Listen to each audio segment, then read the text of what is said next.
এই আন্দোলন শুধুমাত্র ছাত্রদের ছিল না, ছাত্রদের পাশাপাশি সকল শ্রেণীর সকল পেশার মানুষরা যখন ঐক্যবদ্ধ হয়ে এই খুনি হাসিনার বিরুদ্ধে রাজপথে নেমেছিল, তখনই এই ফ্যাসিবাদের মুক্ত বাংলাদেশ আমরা প্রতিষ্ঠা করতে পেরেছি।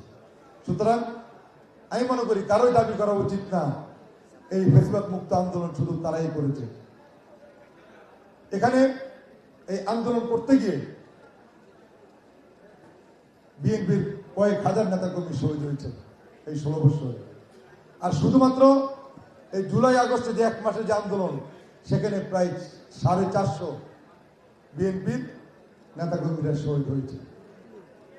আমরা তাদের প্রতিও আজকের এই আলোচনার সময় শ্রদ্ধা জানাই। তাদের আত্মত্যাগের মাধ্যমে আমরা একটি ফ্যাসিবাদ মুক্ত বাংলাদেশ আমরা প্রতিষ্ঠা করতে পেরেছি।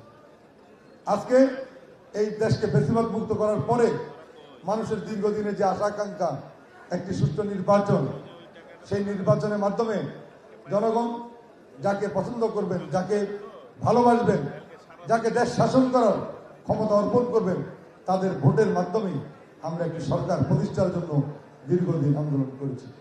আজকে অনেকেই আন্দোলন করেছেন, ক্ষমতায় গিয়েছেন, আবার ক্ষমতাকে দীর্ঘস্থায়ী করার জন্য তারা বিভিন্ন ভঙ্গি আজকে তৈরি করছে, নির্বাচনকে বিলম্বিত করতে যাচ্ছেন, সংস্কারের কথা বলছেন। আমরা বলতে চাই বিএনপি সবসময় সংস্কারের পক্ষে। আমাদের নেতা, স্বাধীনতার মহান ঘোষক, বাংলাদেশের সর্বপ্রথম তিনি সংস্কারের এই কর্মসূচি তিনি চালু করেছিলেন। এরপরে আমাদের নেত্রী বেগম খালেদা জিয়া এবং তারেক রহমান পূর্ব থেকে ঘোষণা দিয়েছেন কিভাবে দেশকে একটি সুন্দর বাংলাদেশ প্রতিষ্ঠা করার জন্য কি কি সংস্কার প্রয়োজন। তিনি আজ থেকে 3 বছর আগেই সেই 31 দফা ঘোষণা করেছেন।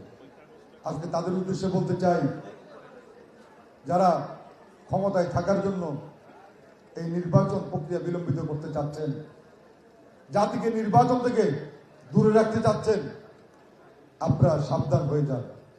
বাংলাদেশের মানুষ জানে কিভাবে আন্দোলন সংগ্রামের মাধ্যমে নির্বাচনকে আদায় করা যায়, দাবি আদায় করা যায়।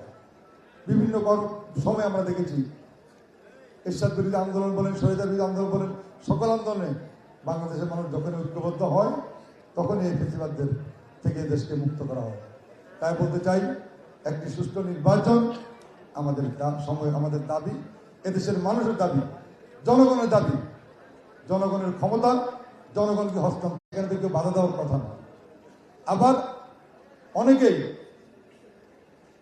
আমরা দেখেছি যে বিগত যে আন্দোলনে দেখেন ঢাকা বিশ্ববিদ্যালয় সহ অনেক জায়গায় ছাত্রলীগ করতো, রাতারাতি তারা আবার অন্য দলের নেতা কর্মী গেছে। তারা নাকি লুকিয়েছিল। বিএনপি লুকিয়ে রাজনীতি করে না, বোরকা পরে বিএনপি রাজনীতি করে না। আর যারা বোরকা পরে রাজনীতি করে তারা এই দেশের ছাত্র সমাজ হতে পারে না। বিএনপি স্বাধীনতার পক্ষের শক্তি। আমাদের নেতা শহীদ জিয়া স্বাধীনতা যুদ্ধের ঘোষণা দিয়ে দেশকে স্বাধীন করেছিলেন। তিনি ভারতে পালিয়েছিলেন না, আবার তিনি স্বাধীনতারও বিরোধিতা করেন নাই। তিনি নিজে যুদ্ধ করেই একটি মানচিত্র আমাদের উপহার দিয়েছেন। তার আদর্শের আমরা কর্মী। আমরা সুতরাং আন্ডারগ্রাউন্ডে লুকিয়ে পালিয়ে রাজনীতি করবে, দেখেন কত মজার বিষয়। যখন ছাত্রলীগ আওয়ামী লীগ ক্ষমতা ছিল তখন তারা লুকিয়ে ছাত্রলীগ করত। তার মানে কি, তারা তখন এই ভাগ বাটোয়ারা সবকিছু তারাই খেত। আবার এই ফ্যাসিবাদদের মুক্ত হয়ে তারা পালিয়ে গেছে, ওই তাদের ভিতরে যে লুকিয়ে গাপটি মারা এই দেশের শত্রুরা ছিল, দালালরা ছিল, তারা আবার এখন ফ্যাসিবাদ মুক্ত আন্দোলনে তাদের ভূমিকা দাবি করে। তারা এরা সবসময় আছে, আওয়ামী লীগ থাকলেও এরা আছে, অন্য দল থাকলেও এরা আছে, বাম দলেও আছে, ডান দল আছে, এরা দেশের শত্রু। এদেরকে আমাদের প্রতিহত করতে হবে, এদেরকে চিহ্নিত করতে হবে। সারা বাংলাদেশে এদেরকে প্রতিহত করার জন্য ঐক্যবদ্ধ থাকতে হবে। প্রিয় বন্ধুরা, আমাদের ঐক্যবদ্ধ হতে হবে। নিজেদের মধ্যে কোনো ভেদাভেদ থাকা যাবে না। ষড়যন্ত্রকারীরা এখনো বিভিন্ন জায়গায় লুকিয়ে আছে, প্রশাসন থেকে শুরু করে বিভিন্ন জায়গায় এই আওয়ামী দালালরা এখনো লুকিয়েছে। অনেক বড় বড় ব্যবসায়ী যারা নিজেদের কালো টাকা দিয়ে ওই ফ্যাসিস্টদের দালালদেরকে পুনর্বাসন করেছিলেন, টাকার বিনিময়ে এই 16 বছর হাসিনাকে ক্ষমতায় থাকার জন্য সাহায্য করছেন, আজকে তাদের বিচার আমাদের করতে হবে। আমাদের জীবন থেকে 16টি বছর মূল্যবান সময় এই শেখ হাসিনা আমাদের কাছ থেকে কেড়ে নিয়েছে। এই 16 বছর আমরা কেউ পরিবার পরিজন নিয়ে আমরা থাকতে পারি নাই।